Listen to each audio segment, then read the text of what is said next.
Welcome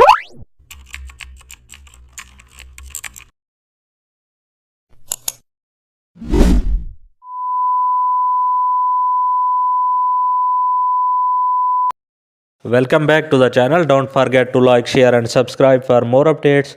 Today we are explore an amazing topic of Photoshop, how to create luxury product launch banner using custom shapes. Start with a black gradient background for a premium base, then add custom shapes and switch their fill to metallic gold. Use duplication to create layered reflections. Convert each shape into a chrome effect using bevel. Place your product image right in the center. Then add a soft spotlight behind the product. Use thin line shapes to build a premium frame. Adjust opacity to add subtle shine. Also insert the brand name using a serif font. Then add a VIP badge using circular shapes.